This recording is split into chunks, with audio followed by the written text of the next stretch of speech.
You are now listening to the sound of sanity. This sound will continue for the duration of the program.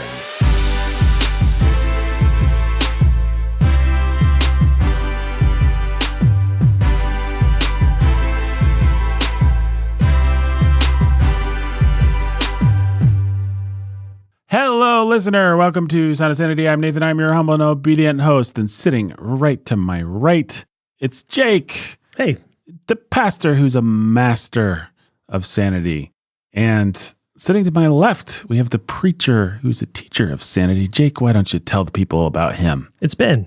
That's all you need to know. That's everything that you need to know. Hey, let's get right into it today. This is part 3 of our series on infertility treatments and IVF. You guys remember what IVF stands for, right? In vitro fertilization, or fertilization in glass. In our previous episodes, we talked about the fertilization industry at large and the history of IVF. Today, we want to take you through the IVF process. And just say it up front, we're going to see how callous this whole process is towards little babies made in God's image. So let's get started, Ben. Okay, let's go through a typical case of IVF. As we describe it, the callousness Nathan just mentioned is going to be evident in the attrition rates of the embryos. Meaning the rates of embryo death. So the first step is egg retrieval. Woman's given drugs that stimulate her ovaries to produce eggs, and then maybe 10 to 20 eggs are harvested from her. It can really vary from a little to a lot, but let's say it's 16 for the sake of our example. So the amount that's harvested just depends on the woman's age, ovarian health, that kind of thing? Yeah, and also the process that's used. So IVF procedures have gotten more and more precise, and now there's such a thing as micro-IVF or mini-IVF, which tries to produce fewer eggs. Fewer eggs? Yeah, it's just a cheaper process because it uses less of the expensive drugs that stimulate egg production. Okay, anyway, how many eggs would typically be harvested? Yeah, harvested in a cycle of IVF. Nathan, I'm glad you asked. I have a quote from an article about IVF in the UK that gives us an idea. Quote, the findings based on number of eggs extracted versus IVF cycles show that a total of more than 1.625 million eggs in the UK were retrieved from 147,274 women between 2015 and 2018. Although an average of 11 eggs was collected per patient, 16% of cycles were associated with 16 to 49 oocytes eggs retrieved per cycle, and 58 women each had over 50 eggs collected in a single egg retrieval procedure, unquote. So, in some cases, a whole lot of eggs. If a doctor harvests 40 eggs, let's say, what happens? Do they go to waste? Are they all fertilized? Well, the money quote from the article is this. Quote, now a retrospective observational study suggests that IVF clinics in the UK may be retrieving far too many oocytes, and that most of them may never be used and are probably discarded. And it also says that there was a fertilization rate of 57%. So a little over half of those eggs that were harvested would become embryos. Right, but I don't know if we can answer your question about what happens to them with any certainty. I saw in an online forum one woman talking about how the doctors harvested over 80 eggs from her. Whoa, no way. Yeah, and how she had lots of embryos after that. She doesn't say how many, but man, imagine if it was 40. So that's like 40 little people from one cycle of IVF. Maybe so. And she had way more than she needed, so she started donating right away, but between her and the donor family, they could only get through so many, and since she couldn't find other donor families that were just what she wanted, she intended to donate the remaining embryos to science. Which, of course, is just a death sentence. Well, that is a terrifying story of people playing God cavalierly. Yeah, by the way, I don't think we quite defined what a cycle of IVF is. We keep using that phrase. All right, enlighten us. So a cycle or round of IVF counts all the steps from preparing a woman's body for egg harvesting through transferring embryos to her.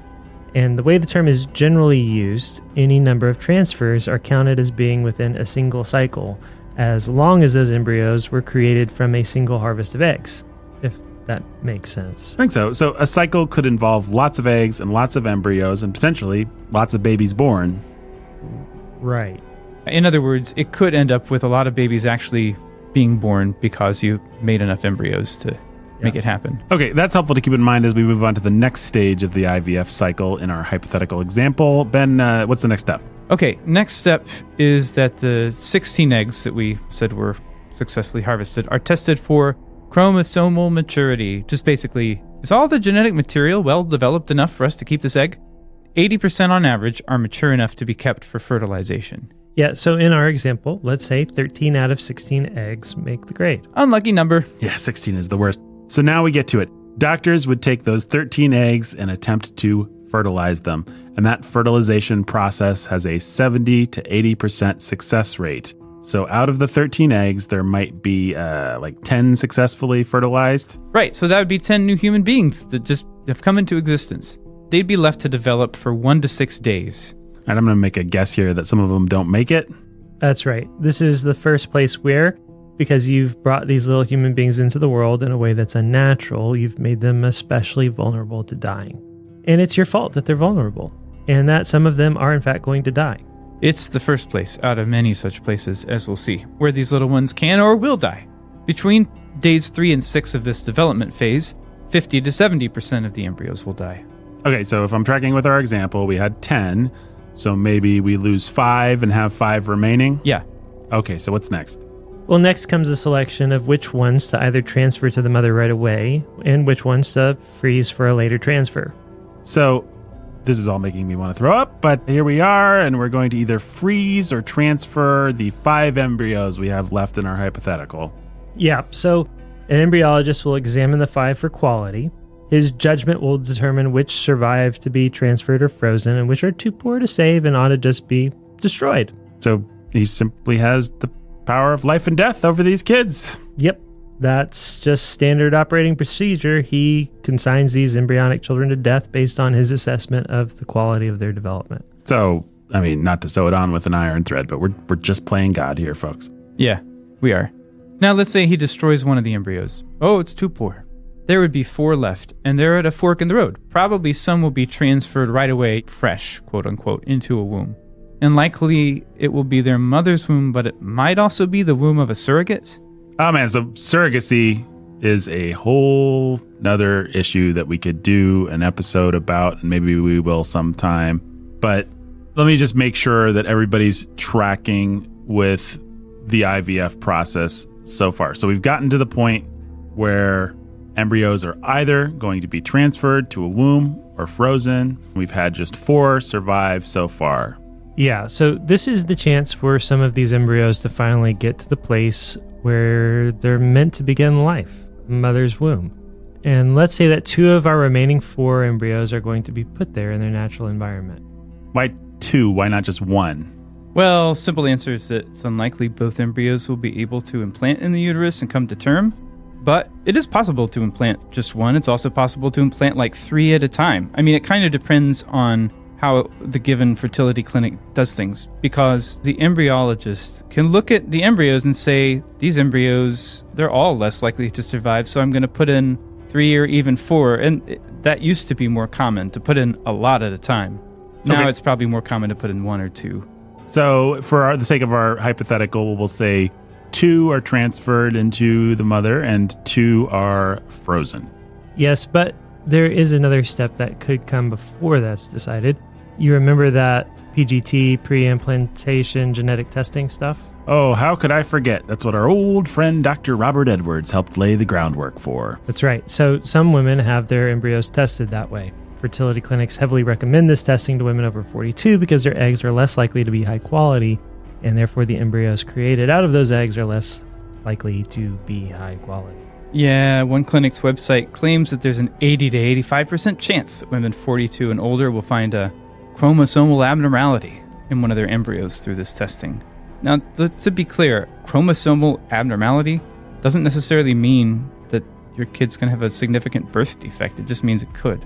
Well, I'm sure the parents just want that knowledge in order to prepare to care for the children who will have special needs, right, fellas? Yeah, right. Jake, I was being sarcastic. What I'm actually sure of is that this testing is a pretext for killing babies that don't meet the parents' genetic standards. Killing babies? Nathan, don't be so gauche. I think you mean deselecting embryos. So here we are playing God again, killing our unborn children. But Nathan, the clinic's website assures us that, quote, PGT is an incredibly safe and effective process, end quote. Safe for whom exactly? Well, for all embryos that are, quote, chromosomally fit.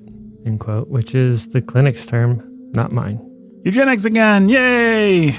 Yep, eugenics is inextricably woven into the world of IVF, as we've seen, and we haven't even talked about sex selection of embryos yet. Fertility doctor told me that in a clinic he'd once worked in, parents would be completely callous about this whole sex selection thing. They just tell the doctors there, "Oh, no, we didn't want boys. We wanted the girls, so dispose of the boys." So it's really just like India or China with their sex-selective abortions, except the child's a little bit younger in this case. Yeah. Okay, let's keep going. So there's PGT or not. Yep. Let's say there's not in our hypothetical scenario. So 2 out of the 4 are going to end up being transferred. Okay, and 2 then are frozen. That's right. We'll come back to those kids later. The chance of successful implantation for the 2 embryos transferred is 50 to 55%, which is 1 embryo out of 2 in this case. So let's say one of them dies and 1 implants in his mother's womb. Then after that, the chances of a successful live birth for our remaining little guy is 45%. So if you're tracking, listener, that means that out of the 10 human beings we started with, 3 are still alive. 1 has got a less than 55% shot of being born, and all 3 have been placed in positions where there's a significant chance they'll die. So maybe this 1 embryo in the womb will be born alive, though, although also maybe not. And that's really the end of his story, one way or another, for our purposes. But let's go back to the 2 that were frozen. Tell me about those. Right. So cryopreservation. The freezing stage of cryopreservation is more or less successful depending on which type of freezing is used. We've gotten better at freezing embryos over time, as you might imagine. Yeah, it's become a pretty safe practice at present as it goes, and so has thawing them out. But depending on the type of cryopreservation used and the development stage when they were frozen, some of them survive better than the child who's frozen at a different stage. So freezing and thawing, as it's practiced with the latest technology and the newest version of best practices, is probably not going to kill an embryo. Probably not, but it could, and sometimes it does. And that's another point in the IVF process where our society has blood on its hands. The statistics for this stuff are different depending on what website you're looking at. One clinic said, hey, the thaw survival rate is between 75 and 90%, depending on the development stage of the embryo. 90% sounds good, I guess, but 75% is terrible. Yeah, okay, so let's say, for the sake of our example, that our 2 embryos are safely cryopreserved, quote unquote. Then what? Then there's a lot of possibilities. Maybe the parents decide, you know what, we want to test these embryos after all, and then they'll thaw them, and they'll test them for genetic anomalies, and then they'll refreeze them. Which does expose them to extra risk of death in multiple ways, like we've talked about. Good grief, Charlie Brown. Okay, let's say there's no additional testing. What then? Well, I think the first important part of the what then is that these frozen little embryos have become part of a massive horde. There are an estimated 1 million cryopreserved children in the USA alone. And that's just an estimate because these cryobanks don't have to keep records. Exactly. Have we mentioned that this is not exactly a regulated industry in the US? So it's probably a low estimate, actually. So back to our 2 little guys. One thing that happens is maybe their parents decide that, you know what, IVF has produced enough children to satisfy us, so our family is complete. That's just the kind of language you hear in this world. And if the parents decide that was enough kids, or if due to complications in the pregnancy, they decide it's not safe for the woman to bear another child, then maybe they'll give up their remaining embryos for adoption. Embryo adoption, by the way, regulated on a state-to-state basis. No state actually treats it as adoption. I said, I think in the first episode, they're property, legally speaking. Property of the genetic parents. This stuff happens under property law. The idea that children are the property of their parents has a long history, actually, in the pagan world. In ancient Rome, children were under the absolute authority of their father, just like slaves. Their father could simply kill them at his discretion. And that's the right pull. It's the same here as long as the children are embryos, at least. Because the parents who are done building their families are also perfectly within their rights to have their little ones disposed of instead of donating them. So, I'm afraid to ask, what proportions are we talking about here? Like, how many children are being saved by the genetic family to maybe give birth to later or whatever? How many are donated for adoption? How many are just killed? Well, I know that not many of the unwanted children are given up for adoption or donation. Let me go back to a quote that we shared already. On our first IVF episode, from a 2013 article called On Abandoned Embryos. All right, let's hear it again. All right, quote, the majority, 87% of these frozen embryos in the United States are at least in theory designated, meaning that the couples who created them plan to use them for future children. About 5% are specifically designated for destruction or research, while 2% are specifically designated for donation.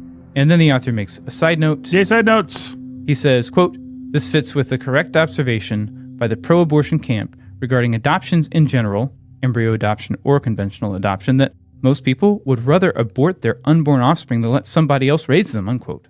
So he's just saying people would rather kill their kids than let anyone else have them. Yeah. Well, I guess we saw that earlier in the story Ben shared about the woman who had 80 eggs harvested but was going to give up a ton of her embryos to science after she couldn't find adoptive parents that she felt like she jived with. Yeah. Here, let me finish reading this thing. Of the remaining percentages, about 3.5% are known to be abandoned, and a fraction of a percentage point are thawed for laboratory quality control.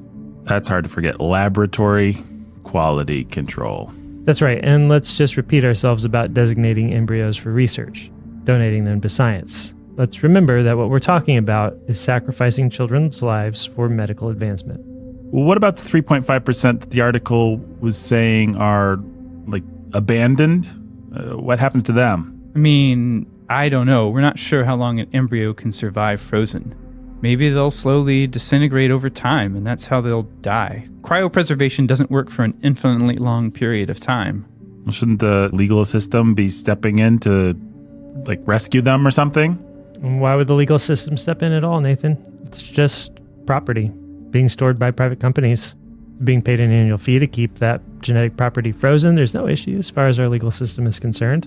And besides, maybe an accident of some kind will shut off the power to a tank full of cryopreserved little babies and hundreds or thousands will die, which is what happened in March 2018 at the Pacific Fertility Center in San Francisco and at the University Hospital's Fertility Center in Cleveland, Ohio. Wait, just two separate accidents at two different facilities in different states in the same month? Is that what you just said, Ben? Yep. Yeah, and there are loads of stories of individuals who end up getting pregnant with other people's embryos through some clinic's error and then suing the pants off the clinic. It is a mess. Well, okay. That's all terrible. And we could regulate the industry, and we could fix certain problems with reporting, and we could fix certain problems with cryo tanks and get better quality control, whatever. But brass tacks time, that wouldn't fix the central moral and ethical problems with IVF. Absolutely not. It would remain just as godless as it is now. This is an industry where we play God with the lives of children for the sake of our own convenience. We just kill babies at every step in the process. And we make a lot of money doing it, as we like to remind you. Yeah, and we really do kill babies all along the way as we make this money. There are so many places in the IVF process that children die. During the development period, let me just remind us, during freezing and thawing, during the selection period, during the implantation period. Not to mention all the leftover embryos simply destroyed or donated to science to be destroyed. Do you guys have an estimate for me of the total number of babies killed through IVF? I mean, I think we can give an estimate of some kind, at least based on data from the UK. The UK, which we've established, is much better regulated than the US, right? Yeah, that's why we have decent data, at least. So in particular, let's take the period from mid-1991 to the end of 2011 as a starting point, because there's good data from the HFEA, which is a British organization that's like contracts for the government. I forget how it goes, but think of it as a government organization. And HEFA stands for Human Fertilization and Embryology Authority. So, in that period, they said that 3,546,818 embryos were created in petri dishes through IVF. Okay, so just to be clear, this isn't even a total number of embryos created in Great Britain since IVF started. No, it's just a starting point, a slice of data from a 20-year period. We'll extrapolate from there, but for now, just consider that even in that window of time, which is not even half the time IVF has been up and running in Britain, 3,546,818 embryos. Wow. So out of those, some were still being frozen at the time for patients. Some had been destroyed. or they were marked for donation to science. Also read that as destroyed. Right. And some were transferred into a woman's womb. Let's break down those numbers a little. Okay, so total still in storage in hopes of leading to birth at some point down the line, 841,396. Total consigned to destruction, 1,720,446. Total transferred, 1,388,443. So, out of roughly 3.5 million little babies created in this slice of time, almost half were simply consigned to destruction. That's right. And that's not counting the ones that died in the womb. That's right. Again, this stuff is insane. So, how many babies were actually born from all the ones that were transferred, quote unquote? Okay, so another report from the HFEA says, quote, in the UK, 224,196 babies were born after IVF treatment between 91 and 2011. So unless my math deserts me, Which it won't. I know it will not, then that means there was roughly one baby born for every 6 embryos transferred. That's a lot of death right there. Yeah. If you want to talk big picture, okay, one baby's born for every 6 embryos transferred, but that means one baby's born for every 16 or so embryos created. Or to look at it from another angle, for every 16 babies created through IVF, right, 9 were discarded, quote unquote. 5 died during pregnancy. 1 was frozen, and 1 was born. No matter what, no matter how you figure it up, it's a whole lot of dead or still frozen babies for every living baby. 15 to 16 for every living baby. It's not unreasonable to take that ratio and apply it to all the babies born through IVF. Which would give us a ballpark estimate of dead IVF children. Well, dead plus imprisoned, frozen, whatever you want to call it.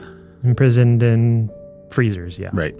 So how many babies did we say that had been born through IVF? Yeah, so we mentioned that there was a report from 2018, I forget which episode, and we said that this report claimed over 8 million babies had been born worldwide through IVF.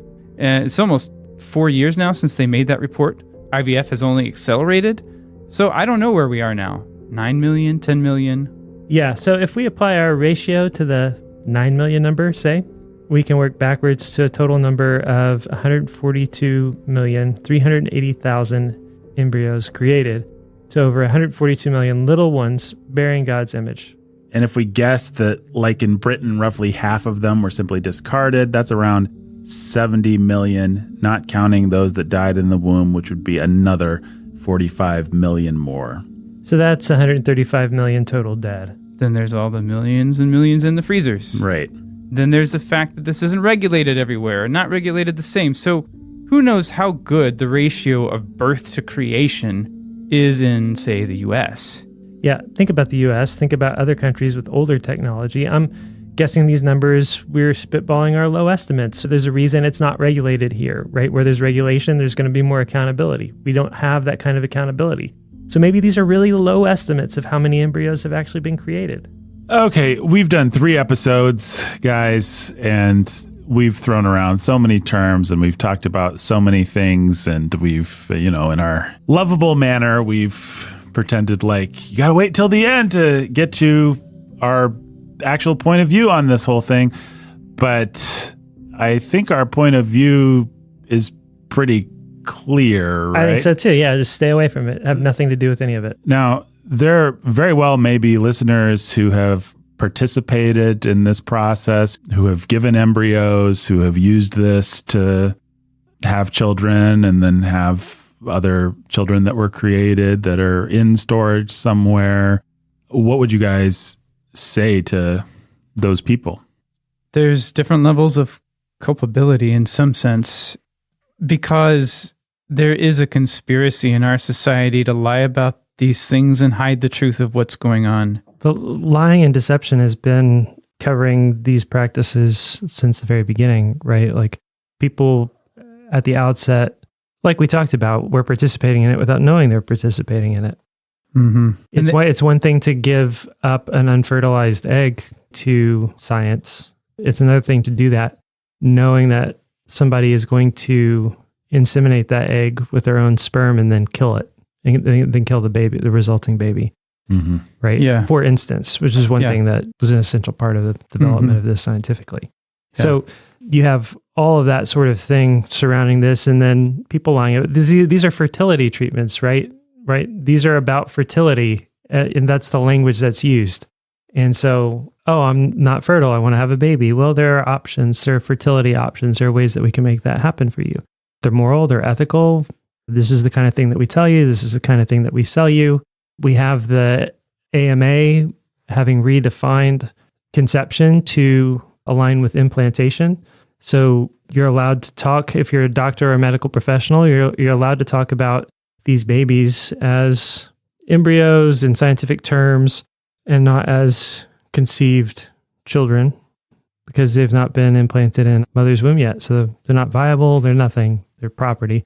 And that's how the law treats them, and that's how the scientific community and medical community surrounding these babies in this process treats it. So there's just levels and layers of deception on deception. You take that and you put it together with the deception of the human heart of a mom who's desperate, who wants to have a baby.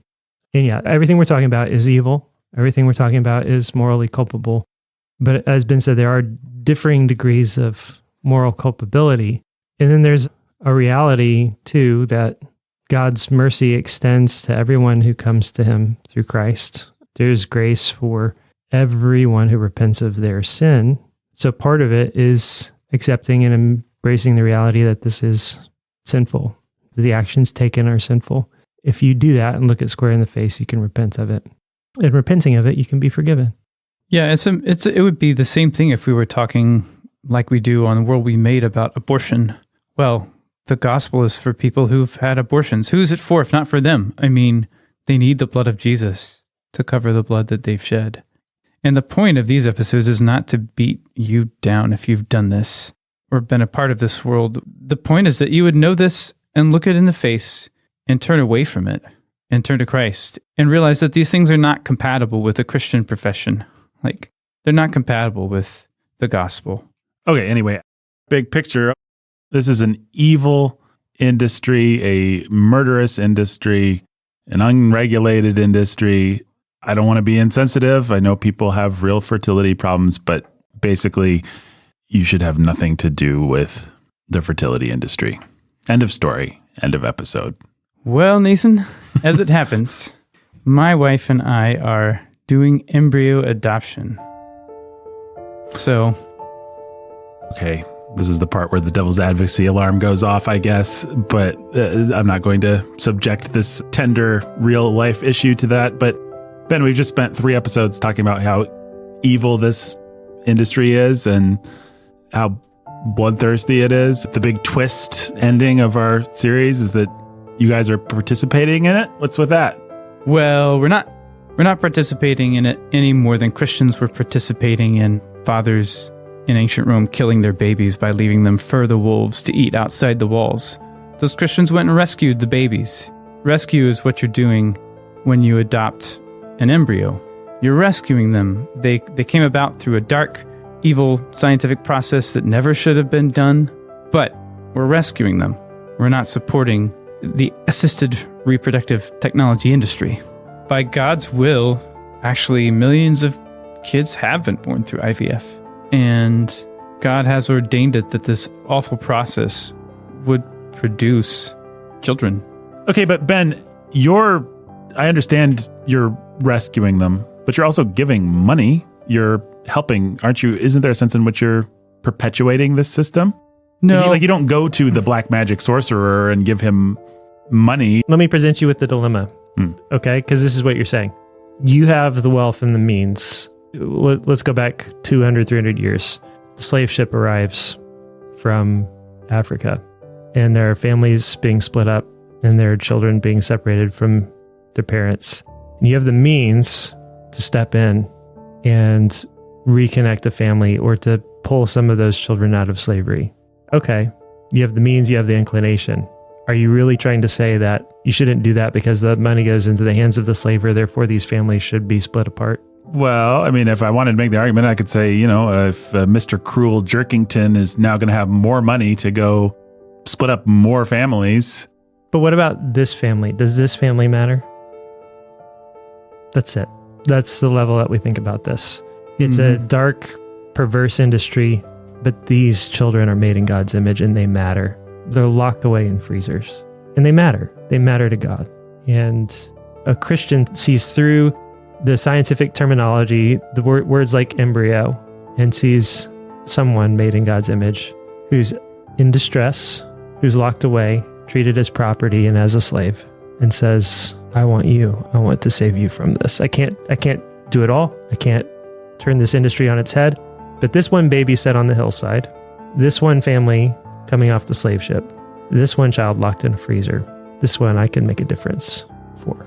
And the more Christians that live and think this way, the more of a difference we actually make.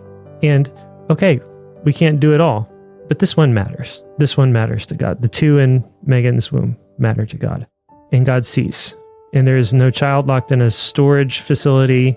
There's no tear that's been shed. There's no drop of innocent blood where he won't make it all right in the end.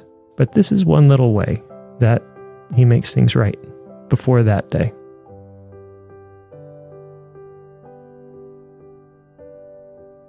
Yeah, over on World We Made podcast, which we're doing a season on abortion right now, you can hear us deal with kind of the dilemma of our big picture social responsibilities a lot at length there. So I think you can go there if you want a more nuanced version of this discussion. One thing that you do say on one of those episodes where we briefly touch on IVF, Ben, is that you read, I believe he was a Catholic ethicist, correct me if I'm wrong, who said, well, it's evil, so we should just unplug everything. Yeah, yep. I think that guy was a Lutheran or an Anglican or something, actually. He wasn't Catholic, but he just said, no, you can't adopt these babies. You are involving yourself in evil if you do that, so yeah, maybe just have a little funeral service while you unplug all the cryo tanks. Which is like saying, let's dump all the slaves into the ocean, or let's... We're not going to be part of this dark industry. Bye, slaves. Hey, Amy Carmichael, burn down the temple where they have all the children trapped in prostitution. Yeah, that's right.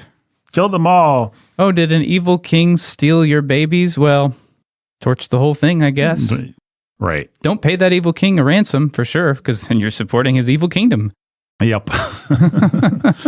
Okay, Ben, we've had 3 episodes on this, and what I want to ask is, your wife is pregnant with 2 little babies that were cryo-frozen. Let's assume that someday those little babies grow up and listen to this episode.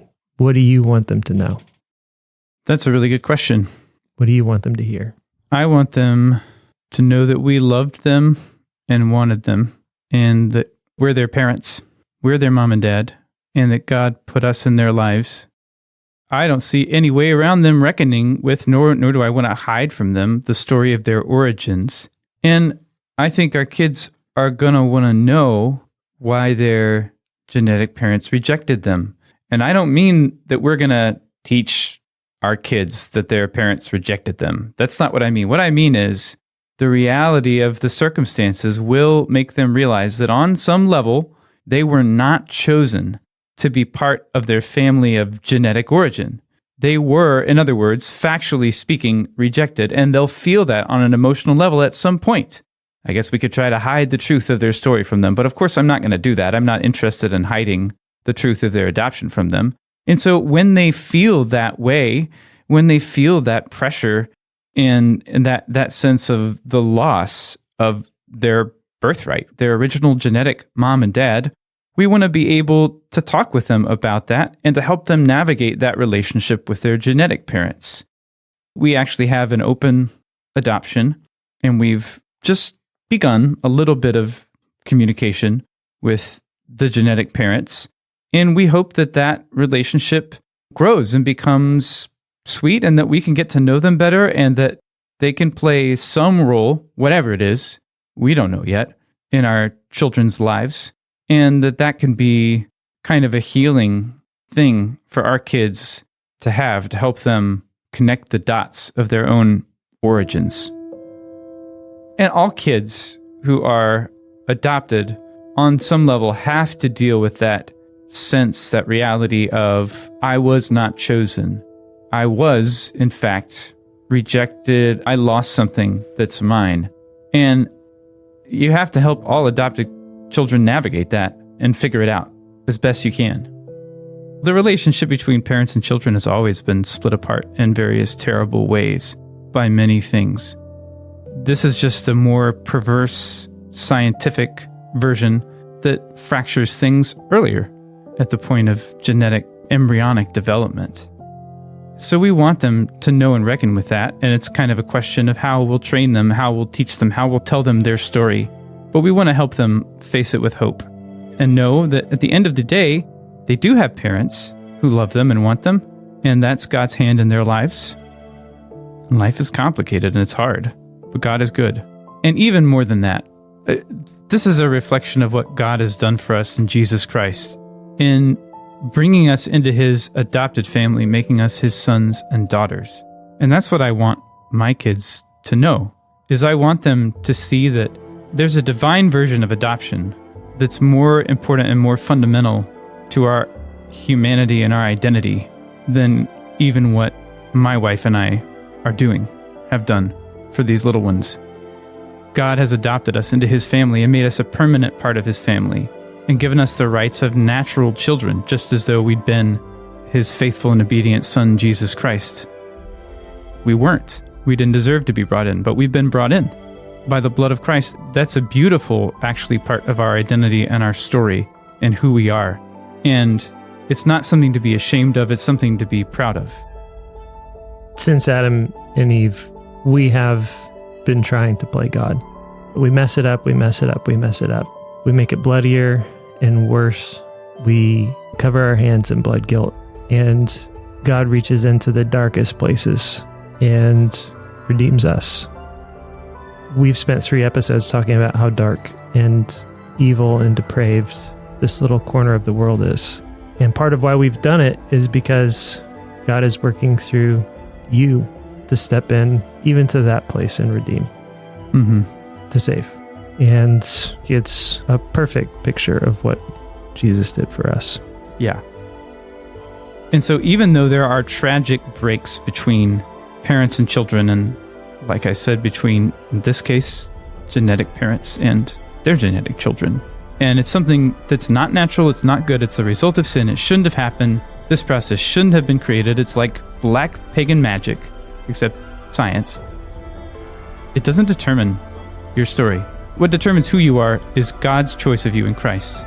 And by analogy, on a lesser level, our choice of these children as their parents. That's good. That's beautiful. That's a beautiful thing because it's the shape of what God has done for us in Jesus.